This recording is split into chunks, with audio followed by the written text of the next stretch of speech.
My wife drained $250, $0 from our joint account and secretly transferred our house worth $700, $0 to her affair partner, then claimed she did it to save us.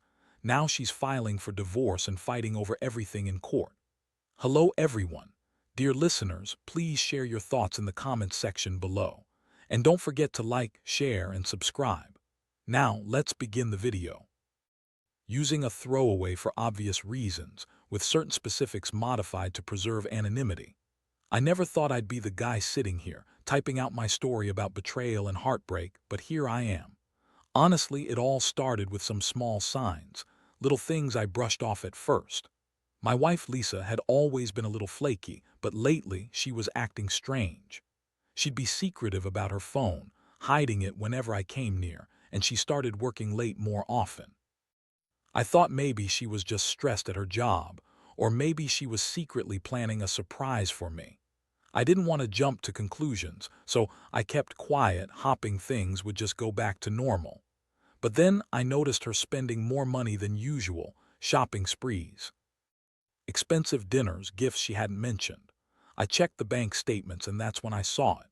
A sudden, massive withdrawal, $250, zero drained right out of our joint account in just a few days. That amount of money, it was practically our life savings. I called her, furious, asking what the hell was going on.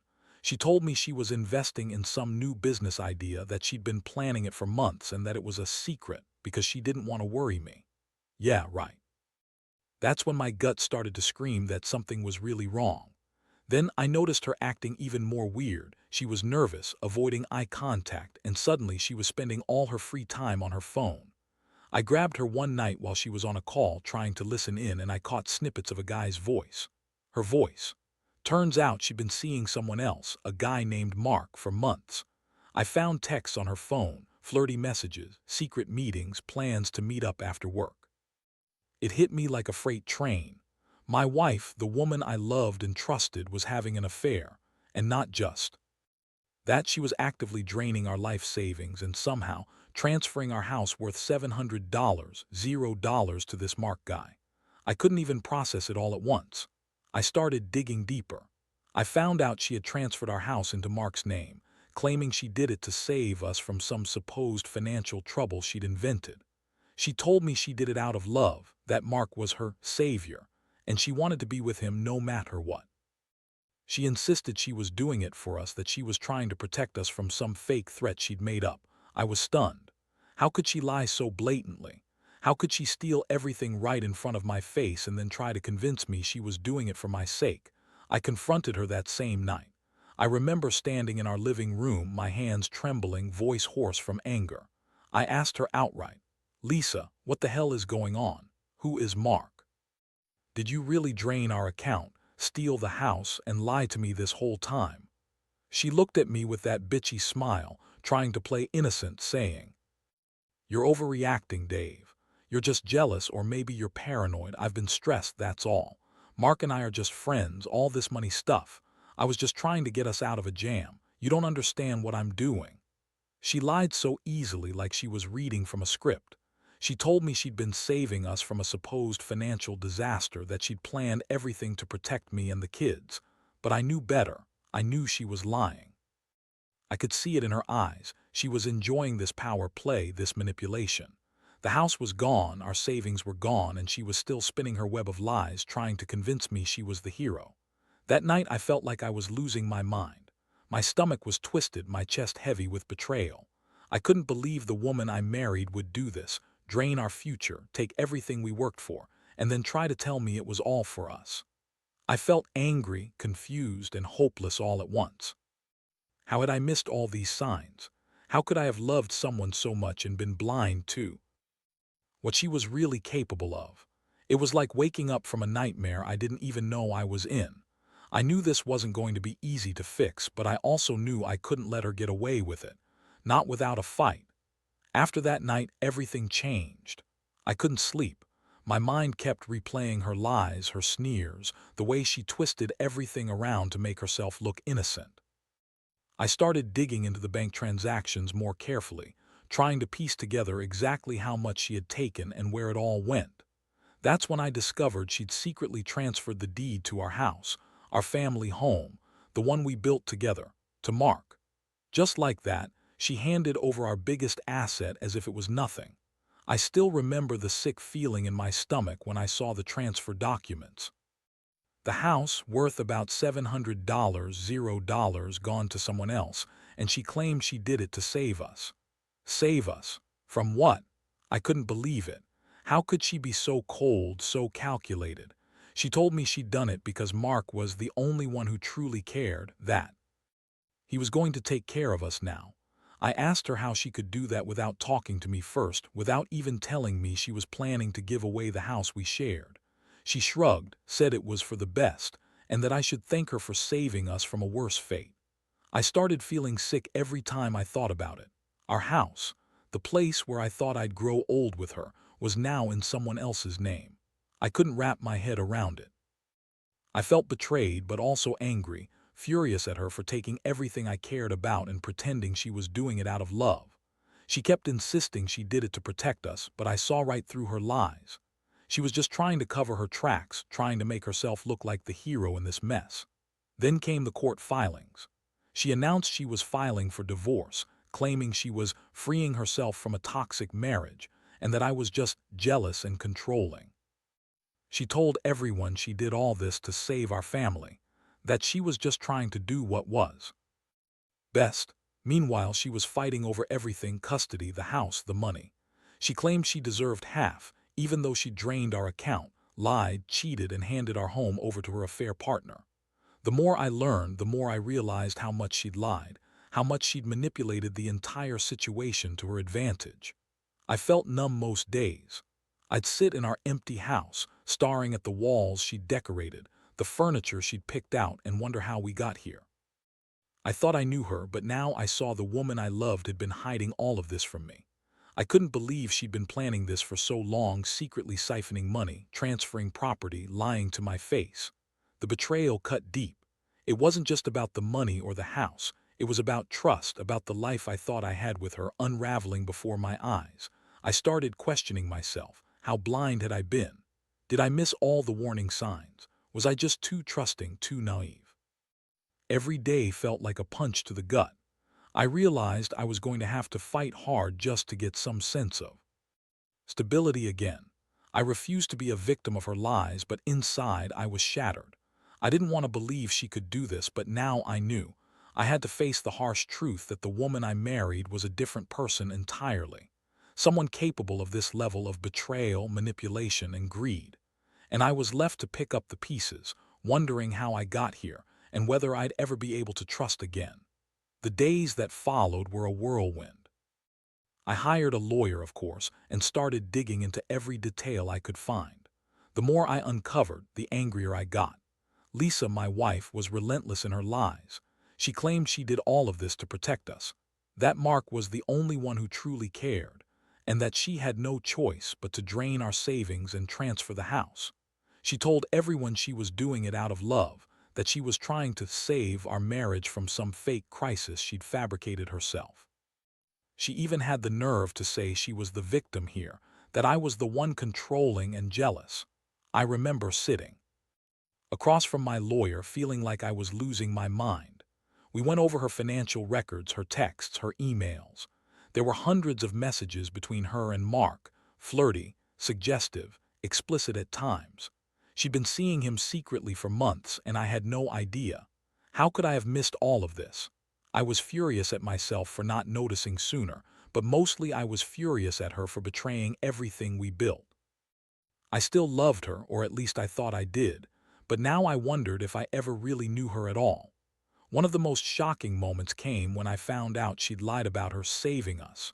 Turns out, she had actually been siphoning money for her own purposes: luxury trips, designer clothes, even paying Mark for some shady business investments he claimed would make us rich.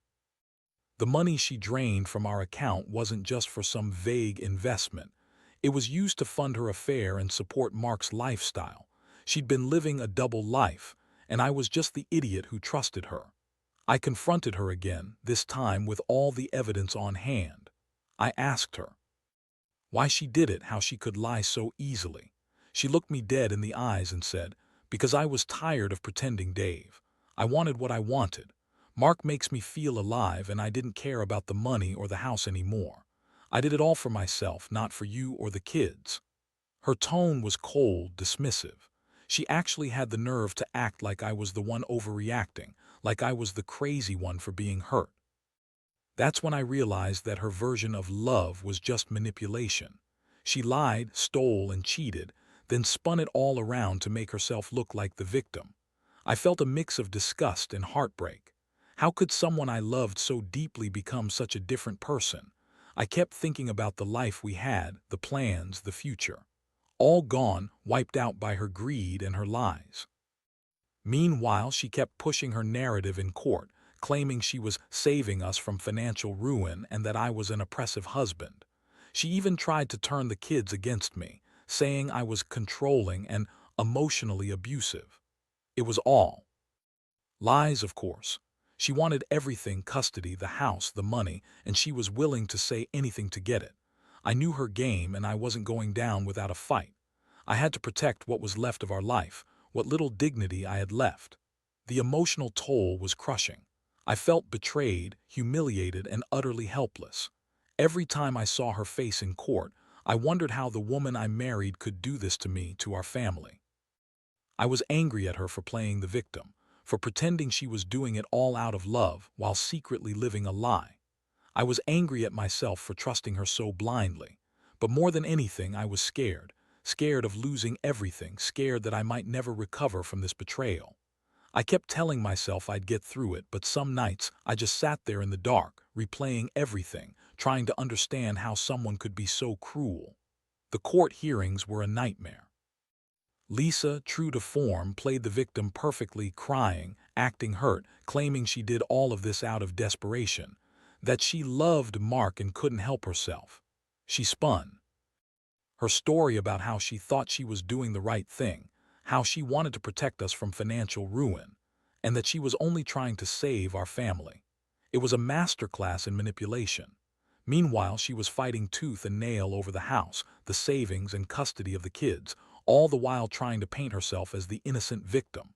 I sat there, feeling like I was watching some twisted soap opera. Every day she'd come in with a new story, a new excuse, a new lie.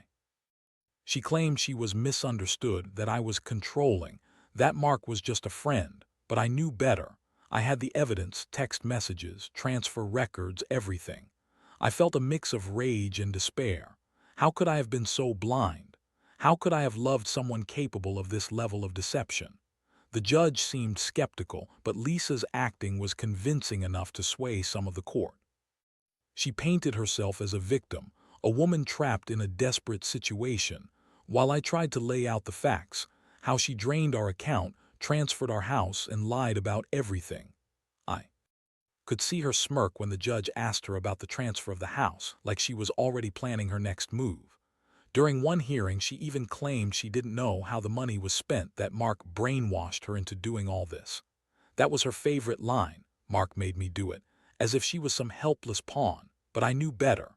I knew she was the one pulling the strings, orchestrating this entire mess. She'd been planning this for months, maybe even longer. Meanwhile, I was trying to stay strong, but inside I was falling apart. I kept thinking about the life we'd built, the family we'd tried so hard to create. All gone, just like that. And for what? For some guy's attention, for greed. I couldn't understand how someone could be so selfish, so heartless. Every night I'd lie awake asking myself if I'd missed the signs, if I should have done something sooner. But it was too late now. The damage was done. My friends and family were supportive, but even they couldn't fully understand the depth of my pain. Some told me to fight for the house, to get custody of the kids, to make her pay for what she did. Others said I should just walk away and start over. Honestly, I didn't know what was right anymore. All I knew was that I felt betrayed in a way I never thought possible. I had trusted her with everything: my heart, our savings, our future, and she had thrown it all away for Mark. The worst part: I still loved her, or at least I did until I saw her in court playing her part so well. But that love was slowly dying. Every lie, every betrayal chipped away at what was left of it. I realized that I had to decide whether to keep fighting for a future that maybe no longer existed, or to accept that I was better off without her. The legal battles dragged on, and with each passing day I felt more exhausted. But deep down I knew one thing. I wasn't going to let her take everything without a fight. Not anymore. The months that followed were a blur of court dates, legal battles, and endless sleepless nights. Lisa's lies kept piling up, and I kept digging for the truth. Every document, every message, every piece of evidence painted a clearer picture of her deception. She had drained our account, handed over the house to Mark, and then tried to spin it as some kind of heroic act. The court saw through her act more and more, but she was relentless, pushing hard to get what she wanted: full custody, the house, and her share of the shattered life we'd built. I remember sitting in the courtroom during one session, feeling numb. Lisa was sitting across from me, her face composed but her eyes betraying her. She kept insisting she was doing what was best, that she loved Mark and wanted a fresh start, and that I was controlling and jealous. Her voice was steady, but I could see the flicker of anger and contempt behind her words. She was trying to make me look like the bad guy, the villain in her twisted story. Meanwhile, I was fighting to keep what little dignity I had left. I hired a forensic accountant to track every dollar she took, every transfer she made. We uncovered that she had also been secretly paying Mark for consulting, funneling more of our money into his accounts. It was like peeling an onion, layer after layer of lies, greed, and betrayal. The more I found out, the more I realized how deep her deception went. One day, I decided to confront her directly outside of court. I was tired of the lies, tired of pretending I didn't know what she'd done. I told her I knew everything: the transfers, the house, the money, the affair. Her response was classic Lisa. She sneered, told me I was jealous, and that I was just mad because I lost control. She said she had no choice, that Mark was her savior, and that she was doing what she had to do to be happy. Her words felt like daggers. I couldn't believe I married someone capable of such cold calculation. The pain was overwhelming. I felt betrayed on every level: by her, by myself, by the life we'd shared. I wondered how I'd gotten here, how I'd gone from a proud, confident man to this shell of myself. But even amid the chaos, I knew I had to stay strong for my kids, if not for myself. I started making plans to move on, to rebuild what I could, even if it meant starting over from scratch. One thing I realized during all this: Lisa's version of love was just manipulation. She used her charm, her lies, her tears to get what she wanted. And she was willing to destroy everything: our savings, our home, our family, just to be with Mark. That realization made me furious, but it also gave me clarity. I couldn't let her win. I had to fight for my future, for the truth, and for my dignity. In the end, I learned a lot about trust, betrayal, and what it really means to be committed. I also learned that sometimes love isn't enough, especially when it's built on lies and greed. No matter what happens next, I know I'll be okay. I'll pick up the pieces, rebuild, and find a way to move forward. But I'll never forget the lesson. Always watch for the warning signs, and never let anyone steal your life without a fight. Looking back now, I realize that the most painful part wasn't just losing the house or the savings, but losing the woman I thought I knew. Lisa's betrayal cut so deep that at first, I didn't know how to breathe, how to function. I felt like I'd been punched in the gut every single day. The trust I had in her, in us, was shattered beyond repair. But over time, I started to rebuild myself. I threw myself into work, therapy, and spending time with my kids, things that reminded me who I was before all this happened. The court eventually awarded me custody of the kids, which was a relief. I knew they needed stability, and I was determined to give them a normal life after everything. Lisa got a reduced visitation schedule, and she fought hard to keep as much as she could, trying to take the house, the savings, even some of the furniture. But the judge saw through her lies and manipulations. The evidence was too overwhelming, and her attempts to paint herself as the victim only made her look more guilty. Throughout it all, I learned a few hard truths. Trust is fragile, and you can't ignore the signs of someone's true character. I learned that greed and selfishness can turn people into monsters, capable of destroying everything for their own benefit. I also learned that even in your darkest moments, you can find strength, sometimes from the pain, sometimes from your kids or from finally accepting what's real. Most importantly, I learned to value myself again. I stopped blaming myself for what happened. I realized I was not responsible for her choices, her lies, or her greed. I was just a man caught in a nightmare trying to wake up. Now I focus on rebuilding my life piece by piece. I've started saving again, rebuilding my confidence and learning to trust again, cautiously but with hope. If there's one thing I want anyone reading this to take away, it's this. Don't ignore the warning signs. Don't be afraid to ask questions, to dig deeper. Love isn't just about feelings, it's about honesty, respect, and integrity. When those things are gone, everything else crumbles. Protect yourself, your heart, and your future. Because in the end, no amount of money or possessions is worth losing yourself over. And no matter how bad it gets, you can survive. You can heal. And someday, you can even find happiness again.